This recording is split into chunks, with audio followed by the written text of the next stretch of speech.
ഇസെറ്റ് എക്സാമിൻ്റെ ഒന്നാം ഭാഗം കമ്പ്യൂട്ടർ ആപ്ലിക്കേഷൻ്റെ ഒന്നാം ഭാഗത്തെ ചർച്ച നിങ്ങൾ മനസ്സിലാക്കിയെന്ന് വിചാരിക്കുന്നു. ഒരുപക്ഷെ നന്നായിട്ട് ആ ഭാഗത്ത് നിങ്ങൾ ശ്രദ്ധിച്ചിട്ടുണ്ടാവുമെന്ന് വിശ്വസിച്ചുകൊണ്ട് രണ്ടാമത്തെ ഭാഗത്തേക്ക് നിങ്ങൾ കടക്കുകയാണ്. കഴിഞ്ഞ ചർച്ചയിൽ 7 യൂണിറ്റുകളാണ് VBയുടെ 5 യൂണിറ്റും HTMLന്റെ 2 യൂണിറ്റുമാണ് ചർച്ച ചെയ്തിരിക്കുന്നത്. അതിലൊരു യൂണിറ്റ് HTMLന്റെ ഒരു യൂണിറ്റ് കൂടെ ബാക്കി ഉണ്ടായിരുന്നു. അഡ്വാൻസ്ഡ് വെബ് ഡിസൈനിങ് ടൂൾസ് എന്നാണ് ആ യൂണിറ്റിൻ്റെ പേര്. അതിൻ്റെ ഭാഗത്തേക്ക് ജിംഷിദ് സാറ് പറഞ്ഞു തുടങ്ങുന്നത്. അതിൽ നമുക്ക് മെയിനായിട്ട് നമ്മൾ നോക്കുന്നത് അതിൻ്റെ ഓൺ വേഡ് ക്വസ്റ്റ്യൻസ് ആണ്. ഓൺ വേഡ് ക്വസ്റ്റ്യനും ചെറിയ ഡിസ്ക്രിപ്റ്റീവ് ക്വസ്റ്റ്യൻസുമാണ്. അതിൽ DHTML ആണ് അതിൽ മെയിനായിട്ട് ആദ്യം ഉള്ളത്. ഡൈനാമിക് HTML 2-3 ലാംഗ്വേജ് ചേർന്നിട്ടാണ് ഡൈനാമിക് HTML ഉണ്ടാക്കിയിരിക്കുന്നത്. That means HTML, script, style sheet. സ്ക്രിപ്റ്റിൽ തന്നെ Java script and VB script ഉണ്ട്. എന്താണ് ജാവാ സ്ക്രിപ്റ്റ്? എന്താണ് സ്ക്രിപ്റ്റ് ഉദ്ദേശിക്കുന്നത്? വാലിഡേറ്റിംഗ് എ വെബ് പേജാണ് സ്ക്രിപ്റ്റ് കൊണ്ട് ഉദ്ദേശിക്കുന്നത്. Then XML, extensible markup language ആണ് XML. Then Perl, practical extraction reporting language Perl. Then CGI, common gateway interface. It is not a programming language. അല്ലേ, പിന്നെ കുട്ടികൾ ഇപ്പോൾ ഡിഫൈൻ HTML അല്ലെങ്കിൽ ഡിഫൈൻ XHTML എന്ന് ചോദിക്കുമ്പോൾ അതിൻ്റെ ഫുൾ ഫോം എഴുതിയാൽ മാർക്ക് കിട്ടും എന്നുള്ളൊരു തെറ്റിദ്ധാരണ കുട്ടികൾക്കുണ്ട്. അതിന് പകരം it is an advanced web designing tool എന്ന് എഴുതി കഴിഞ്ഞാൽ ഒരു മാർക്ക് കിട്ടുന്നതായിരിക്കും. അത് പ്രത്യേകിച്ച് അത് എല്ലാത്തിലും എഴുതാവുന്ന ക്വസ്റ്റ്യനാണ്. എല്ലാത്തിലും കോമൺ ആയിട്ട് എഴുതാൻ പറ്റുന്ന ഒരു സെന്റൻസ് ആണ്. It is advanced HTML tool. Then ASP, active server page, JSP, Java server page. ഇതാണ് മെയിനായിട്ട്. ജാവ സെർവർ പേജിൽ ജാവ ബീൻസും കൂടി ഇൻക്ലൂഡ് ചെയ്ത് വരുന്നുണ്ട്.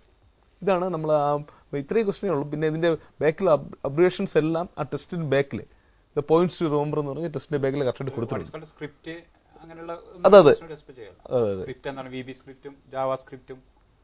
എന്താണെന്നുള്ള ആ പോയിന്റ്സും കൂടി എപ്പോഴും ചോദിക്കുന്നുണ്ട്. ഡിഫറൻഷിയേഷൻ അതിൽ പിന്നെ XML and DHTML, what is the difference between XML and DHTML? ഒരു കോമൺ ക്വസ്റ്റ്യൻ ആയിട്ട് നമ്മൾ സാധാരണ HTML നമുക്ക് വോയിസ് ബാക്കി അനിമേഷൻസ് ഇൻക്ലൂഡ് ചെയ്യാൻ പറ്റത്തില്ല. DHTML നമുക്ക് ഇതൊക്കെ അനിമേഷനും വോയിസും പിക്ചേഴ്സ് ഒക്കെ പെട്ടെന്ന് ഇൻവൈറ്റ് ചെയ്ത് കുറച്ച് അട്രാക്റ്റീവ് ആക്കാൻ പറ്റും, ഡൈനാമിക് ആക്കാൻ പറ്റും. എപ്പോഴും DHTML ഡൈനാമിക് വെബ് പേജ്, സ്റ്റാറ്റിക്കും ഡൈനാമിക് നമ്മൾ വ്യത്യാസം എപ്പോഴും VBയിലും HTMLലും അടുത്ത് വരാൻ പോകുന്ന DBMSലൊക്കെ വരുന്നുണ്ട് ഡൈനാമിസിറ്റി. അപ്പോൾ എനിക്ക് തോന്നുന്നത് പിന്നെ ആ ഒരു XMLന്റെ ഭാഗം നമ്മൾ മുമ്പ് പറഞ്ഞ 4 ഭാഗത്തെ രണ്ടാമത്തെ ഭാഗം നമുക്ക് അവിടെ അവസാനിപ്പിക്കാം. മൂന്നാമത്തെ ഭാഗമായിട്ട് നമ്മൾ സെലക്ട് ചെയ്തിരിക്കുന്നത് DBMS and SQL. RDBMS, SQL ഈ 3 യൂണിറ്റുകൾ ചേർന്നിട്ടുള്ള മൂന്നാമത്തെ ഭാഗത്തിൽ ഒന്നാമത്തെ unit introduction to database management system, DBMS പരിചയപ്പെടുന്ന യൂണിറ്റാണ്. അതിൽ സാധാരണ ചോദിക്കുന്ന ചില ചോദ്യങ്ങൾ പിന്നെ പറയാൻ ആഗ്രഹിക്കുകയാണ്. കൺവെൻഷണൽ ഫയൽ സിസ്റ്റവും DBMS തമ്മിലുള്ള കമ്പാരിസൺ, അല്ലെങ്കിൽ ഫീച്ചേഴ്സ് ഓഫ് DBMSന്റെ അഡ്വാൻറ്റേജസ്, എല്ലാം ആൻസർ ഒന്ന് തന്നെയാണ്. എപ്പോഴും എല്ലാ ക്വസ്റ്റ്യനിലും അതിൽ നിന്നൊരു ക്വസ്റ്റ്യൻ എക്സ്പെക്ട് ചെയ്യാവുന്നതാണ്. അതെ, ചിലപ്പോൾ 5 മാർക്ക് വരെ ചോദിച്ചിട്ടുണ്ട്. ഒരു പ്രാവശ്യം കൺവെൻഷണൽ ഫയൽ സിസ്റ്റവും DBMSും കമ്പയർ ചെയ്യാൻ ചോദിക്കാറുണ്ട്.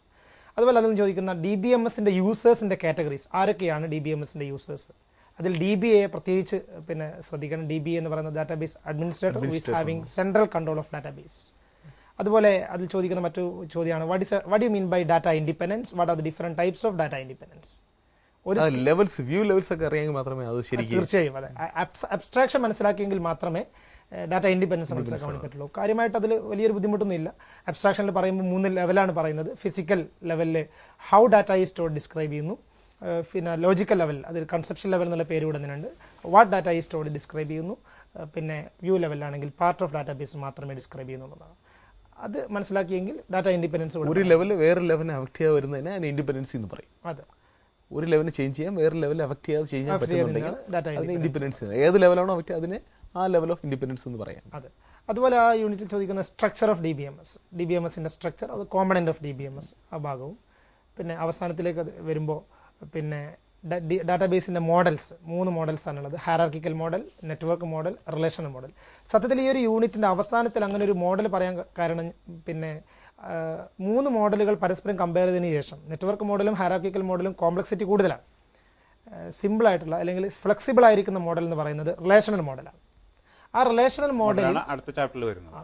റിലേഷണൽ മോഡലാണ് ഏറ്റവും നല്ല മോഡൽ എന്ന് പറഞ്ഞുകൊണ്ടാണ് അത് സെലക്ട് ചെയ്തുകൊണ്ടാണ് RDBMS പറയുന്നത്. RDBMSൽ സാധാരണ റിലേഷണൽ ഡാറ്റാബേസ് മോഡലാണ് നമ്മൾ കോൺസെൻട്രേറ്റ് ചെയ്യുന്നത്. റിലേഷൻ എന്ന് പറയുമ്പോൾ തന്നെ അത് ഒരു ടേബിളും വേറെ ടേബിളും നമ്മൾ ബന്ധത്തെയാണ് സൂചിപ്പിക്കുന്നത്. റിലേഷൻ ഡാറ്റാബേസ് മോഡൽ അതിൽ മെയിനായിട്ട് ചോദിക്കുന്നത് RDBMSന്റെ സാർ പറഞ്ഞ 3 മോഡൽസ് ഉണ്ട്. അതിൽ relation database model, network model, hierarchy model.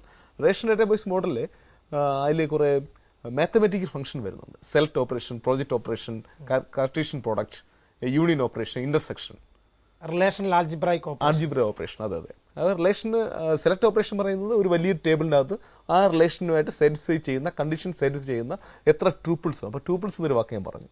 Complete ഒരു റെക്കോർഡിനെയാണ് ട്യൂപ്പിൾസ് എന്ന് പറയും. ഒരു മീനിങ് ഫുൾ ആയിട്ട് റോയാണ് നമ്മൾ ട്യൂപ്പിൾ എന്ന് പറയും. നമ്പർ ഓഫ് കോളംസ് നമ്മൾ ആട്രിബ്യൂട്ട്സ് എന്ന് പറയും. കാർണാലിറ്റി ഡിഗ്രി കോളത്തിനെ വിളിക്കുന്ന പേരാണ് ആട്രിബ്യൂട്ട്സ്. അതെ.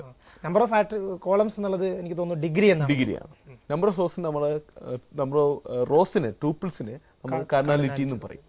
അപ്പോൾ ഞാൻ പറഞ്ഞത് പ്രോജക്റ്റ് ഓപ്പറേഷനിൽ ഞാൻ പറഞ്ഞു നമുക്കൊരു കണ്ടീഷൻ സാറ്റിസ്ഫൈ ചെയ്യുന്ന റോസിനെ നമ്മൾ എടുത്തെഴുതുന്നതിന് പ്രോജക്റ്റ് ഓപ്പറേഷൻ.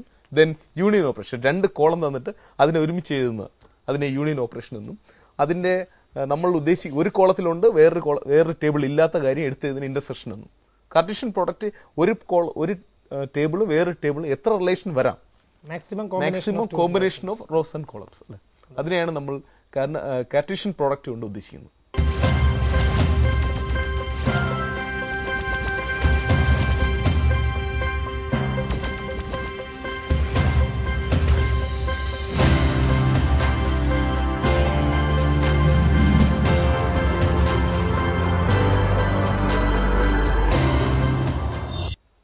RDBMS ഒരു ഭാഗം കൂടെ പിന്നെ പറയാറുണ്ട്, ഈ കീ എന്ന് പറയുന്ന ഒരു ഏരിയ വളരെ ഇമ്പോർട്ടന്റ്. കീസ് എന്ന് പറയുന്നത് ഒരു റോയെ യൂണിക്കായിട്ട് ഐഡന്റിഫൈ ചെയ്യാൻ വേണ്ടിയിട്ടാണ് നമ്മൾ കീ ഉപയോഗിക്കുന്നത്.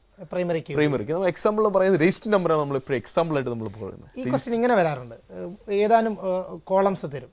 ഉദാഹരണത്തിന് name, register number, name, age, പിന്നെ ഇതിലേതാണ് ഏറ്റവും പ്രൈമറി കീ ആയിട്ട് എടുക്കാൻ പറ്റുന്നത്, സ്യൂട്ടബിൾ ആയിരിക്കുന്ന കോളം ഏതാണെന്ന് ഞാൻ നേരത്തെ പറഞ്ഞു. റിപ്പീറ്റേഷൻ ഇല്ലാതെ യൂണിക്കായിട്ട് ഒരു ട്യൂപ്പിൾ എന്ന് നേരത്തെ ഞാൻ പറഞ്ഞു ഒരു കംപ്ലീറ്റ് മീനിങ്ഫുൾ റെക്കോർഡ്സിനാണ് ട്യൂപ്പിൾ എന്ന് പറയുക. ആ ട്യൂപ്പിളിനെ ഐഡന്റിഫൈ ചെയ്യാൻ വേണ്ടി നമുക്ക് അതിനകത്ത് ഏത് ആട്രിബ്യൂട്ട്സിന്റെ ഏത് എൻറ്റിറ്റി എടുക്കാം, ആ എൻറ്റിറ്റി ഇൻക്ലൂഡ് ചെയ്യുന്ന ആട്രിബ്യൂട്ട്സിനെയാണ് നമ്മൾ കീ ആയിട്ട്. നേരത്തെ പറഞ്ഞ ചോദ്യത്തിൽ രജിസ്റ്റർ നമ്പറാണ് ഏറ്റവും ഉപയോഗിച്ചിരിക്കുന്നത്. കാരണം രജിസ്റ്റർ നമ്പർ ഒരിക്കലും റിപ്പീറ്റ് ചെയ്യില്ല. നേരെ മറിച്ച് ഒരേ പേരുള്ള കുട്ടികൾ നമ്മുടെ ക്ലാസ്സിൽ ഉണ്ടാവാം, പിന്നെ ഒരേ ഏജിലുള്ള കുട്ടികൾ ക്ലാസ്സിൽ ഉണ്ടാവാം, ഒരേ പ്ലേസിലുള്ള കുട്ടികൾ ഉണ്ടാവാം. രജിസ്റ്റർ നമ്പർ ഒരേ രജിസ്റ്റർ നമ്പറിലുള്ള 2 കുട്ടികൾ ക്ലാസ്സിൽ വരില്ല. അതുകൊണ്ട് രജിസ്റ്റർ നമ്പറാണ് പ്രൈമറി കീ എടുക്കാൻ വേണ്ടി പറ്റുന്ന ഇത് നമുക്ക് പറയാൻ വേണ്ടി പറ്റും. പ്രൈമറി കീയുടെ പ്രത്യേകതകൾ ചോദിക്കാറുണ്ട്. പിന്നെ പ്രൈമറി കീ റിപ്പീറ്റേഷൻ ഉണ്ടാവില്ല, നൾ വാല്യൂ എടുക്കില്ല എന്നുള്ള കാര്യം. ഈ പ്രൈമറി കീ ഞാൻ പറഞ്ഞു സാറിന് കുറെ കണ്ടീഷൻ ഇൻക്ലൂഡ് ചെയ്യുന്ന ആട്രിബ്യൂട്ട്സിനെ പ്രൈമറി കീ എന്ന് പറയുക. ആ പ്രൈമറി കീയുടെ അതേ കണ്ടീഷൻ ആട്രിബ്യൂട്ട് അതേ കണ്ടീഷൻ സാറ്റിസ്ഫൈ വേറെ കോളം ഉണ്ടെങ്കിൽ അതിനെ കാൻഡിഡേറ്റ് കീ എന്ന്, അതേപോലെ വേറെ ഉണ്ടെങ്കിൽ അതിന് ഓൾട്ടർനേറ്റ് കീ എന്ന് പറയും. അതെ, പ്രൈമറി കീയിൽ എടുക്കാത്തത് സെലക്ട് ചെയ്യാത്ത അതെ ഓൾട്ടർനേറ്റ് കീ എന്ന് പറയും. അത് വേറൊരു ടേബിളിലാണെങ്കിൽ അതിന് ഫോറിൻ കീ എന്ന് പറയും. അത് ഒരു ടേബിളിലുള്ള കീ മറ്റൊരു ടേബിളിൽ കാൻഡിഡേറ്റ് കീ ആണെങ്കിൽ അതിനെ നമുക്ക് ഫോറിൻ മീൻസ് വിദേശി, വേറൊരു ടേബിൾ. അത് വേറൊരു ഇമ്പോർട്ടൻസ് ശ്രദ്ധിക്കേണ്ടതെന്ന് വെച്ചാൽ ഒരു കീ പഠിച്ചു കഴിഞ്ഞു, ഏതെങ്കിലും ഒരു കീ പഠിച്ചു കഴിഞ്ഞാൽ ബാക്കി എല്ലാ ടേബിളിന്റെയും എല്ലാ കീസിന്റെ ആൻസർ ഏകദേശം സെയിം ആണ്. അതിന്റെ ലോജിക്കിന്റെ ചെറിയ വ്യത്യാസം മാത്രമേ വരുന്നുള്ളൂ. അതുകൊണ്ട് കീസ് വരുമ്പോൾ കീസ് ചോദിക്കാതെ പോയിട്ടില്ല, കീസ് നോക്കിയിട്ട് തന്നെ പോകണം നിങ്ങളെല്ലാവരും. അതിലെ ലാസ്റ്റ് ഭാഗമായിട്ട് വരുന്നത് SQL ആണ്. അതെ, DBMSന്റെ കേസ് സ്റ്റഡി എന്നുള്ള രൂപത്തിലാണ് SQL വരുന്നത്. അപ്പൊ അത് നമ്മൾ അതിലെ SQL കമാൻഡ്സുകൾ നമ്മളെ കുട്ടികളെല്ലാവരും ഫെമിലിയർ ആണ്. ഇപ്പോൾ പ്രാക്ടിക്കൽ എക്സാം കഴിഞ്ഞു, SQL ഒരു ഭാഗം പഠിക്കാതെ നമ്മൾ ആ ഒരു പ്രാക്ടിക്കലിൽ പോയിട്ടുണ്ടാവില്ല. അപ്പോൾ SQL കമാൻഡ്സിന്റെ കൂടെ അതിൽ വരാവുന്ന മറ്റു ക്വസ്റ്റ്യൻസുകൾ, അതിൽ SQL ഉപയോഗിച്ചിരിക്കുന്ന ഡാറ്റ ടൈപ്പ്, അതേപോലെ തന്നെ കൺസ്ട്രെയിൻസുകൾ, ഇതാണ് data type, constraint, SQL commands. ഇങ്ങനെ ഈ 3 സെക്ഷനിൽ കുട്ടികൾ കോൺസെൻട്രേറ്റ് ചെയ്താൽ നമുക്ക് എന്തായാലും അതിൽ നിന്ന് മാർക്ക് സ്കോർ ചെയ്യാൻ ഒരു പ്രയാസം വരില്ല.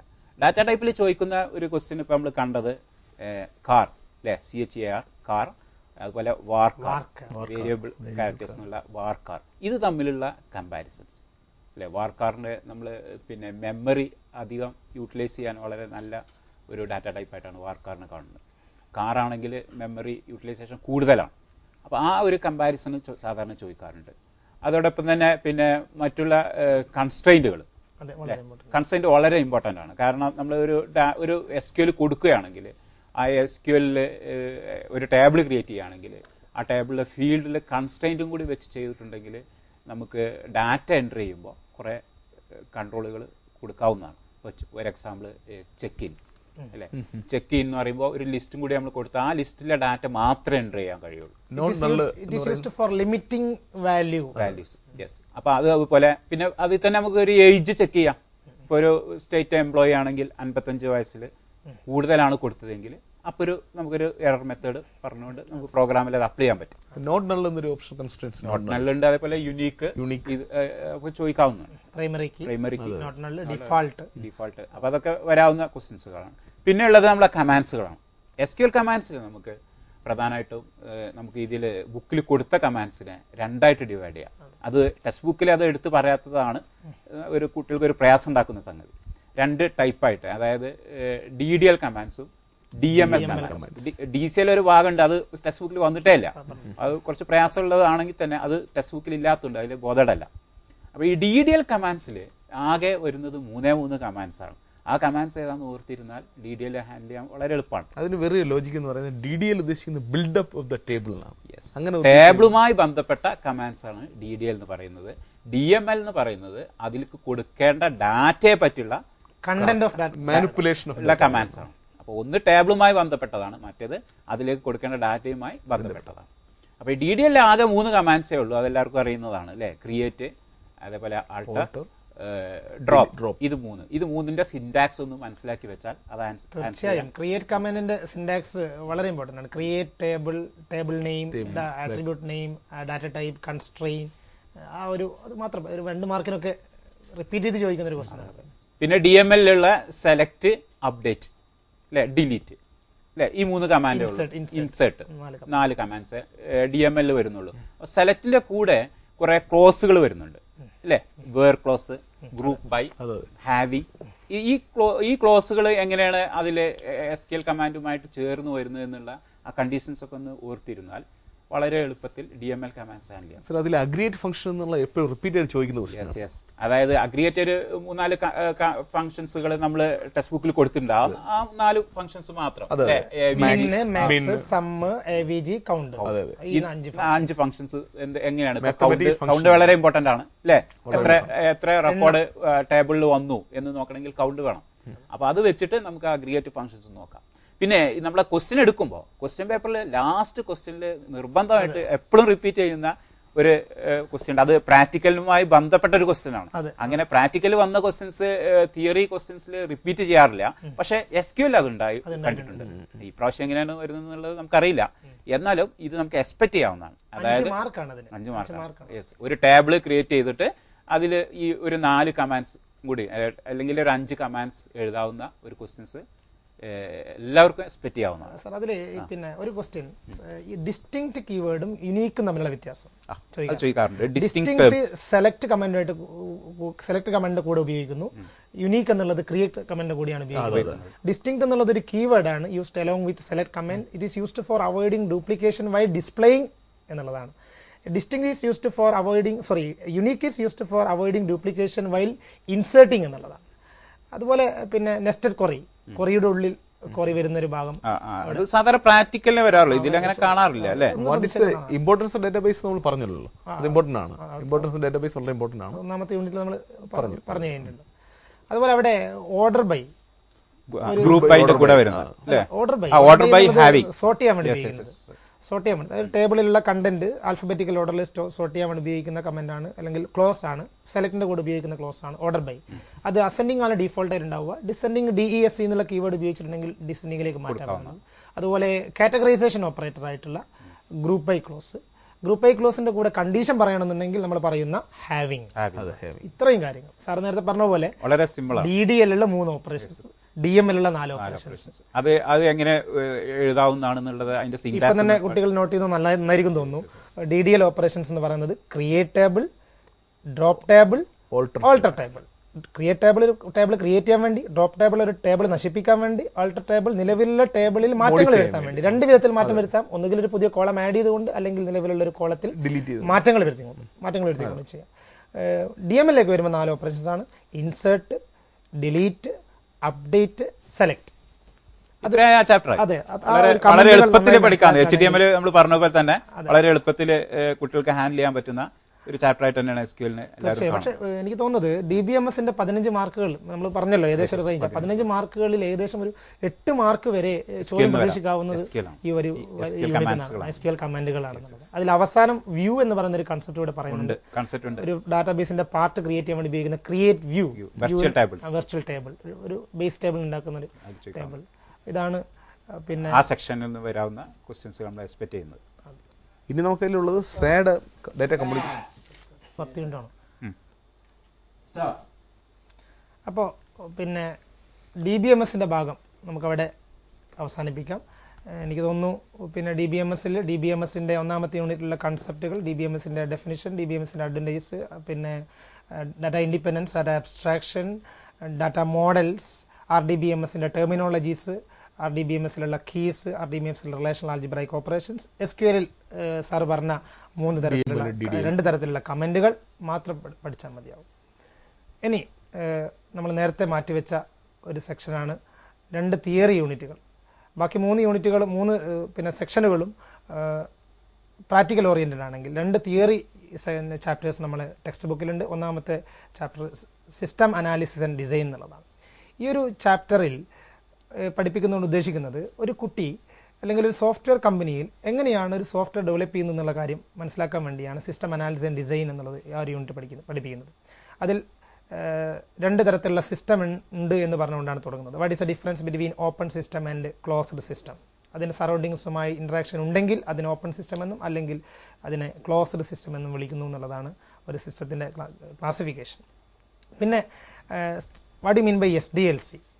Structured sequence of phases for developing a software system. ഒരു സോഫ്റ്റ്വെയർ ഉണ്ടാക്കാനുള്ള ഘട്ടങ്ങളായ ഓരോ ഫേസുകളെ വിളിക്കുന്ന പേരാണ്, അല്ലെങ്കിൽ ഘട്ടങ്ങളെ വിളിക്കുന്ന പേരാണ് സിസ്റ്റം ഡെവലപ്മെൻറ്റ് ലൈഫ് സൈക്കിൾ എന്നുള്ളത്. അതിൽ 7 ഘട്ടങ്ങളാണ് ഉള്ളത്. ഒന്നാമത്തത് preliminary study, whether a new system is needed or not will be answered here. ഒരു പുതിയ സിസ്റ്റം വേണോ വേണ്ടയോ എന്നുള്ള കാര്യം പറയും. ഫീസിബിലിറ്റി സ്റ്റഡിയിലാണെങ്കിൽ whether a system is possible or not, ഒരു സിസ്റ്റം പറ്റുമോ ഇല്ലയോ എന്നുള്ള കാര്യം. 3 ആസ്പെക്റ്റുകൾ വെച്ചാണ് പറയുന്നത്. Based on 3 aspects: economical, technical and operational. പിന്നെ അതുപോലെ പിന്നെ മൂന്നാമത്തെ കാര്യം പറയുന്നത് ഇൻവെസ്റ്റിഗേഷൻ ആൻഡ് ഫാക്ട് റെക്കോർഡിംഗ്. അതിന് 4 മെത്തേഡുകൾ പറയുന്നുണ്ട്. പിന്നെ നാലാമത്തത് സിസ്റ്റം അനാലിസിസ്, അഞ്ചാമത്തത് സിസ്റ്റം ഡിസൈൻ, 6ാമത്തത് ഇംപ്ലിമെൻറ്റേഷൻ, 7ാമത്തത് മെയിൻ്റനൻസ് ആൻഡ് റിവ്യൂ എന്നുള്ളതാണ്. ഈ ഒരു 7 ഘട്ടങ്ങൾ മാത്രം ആദ്യം പഠിക്കുക. SDLC എന്നുള്ളത് ആദ്യം അതിൻ്റെ ഡെഫിനേഷൻ പഠിച്ചതിന് ശേഷം ഈ 7 ഘട്ടങ്ങൾ മനസ്സിലാക്കി പഠിക്കുക. ഒരു ടിപ്സ് പറഞ്ഞു കൊടുക്കാനുള്ളത്, ഈ 7 ഘട്ടങ്ങളും നമുക്ക് സർക്കിളായിട്ട് ഇങ്ങനെ വരച്ചിട്ട് ഒരു ബോക്സിലിട്ട് വരുന്ന ഒരു ഫിഗർ. തീർച്ചയായും അത് സിസ്റ്റം ഡെവലപ്മെന്റ് ലൈഫ് സൈക്കിൾ എന്ന് പറയാനുള്ള കാരണവും അതാണ്. ഇത് ഇങ്ങനെ കറങ്ങി വീണ്ടും ഈ സോഫ്റ്റ്വെയർ ഡെവലപ്മെന്റ് ലൈഫ് സൈക്കിൾ ചോദിക്കുന്ന സമയത്ത് ഈ ഒരു ഡയഗ്രാം വരച്ചപ്പോൾ 2 മാർക്ക് കൊടുക്കാൻ വേണ്ടി നമുക്ക് നിർദ്ദേശം വന്നു. ഒരു പ്രാവശ്യം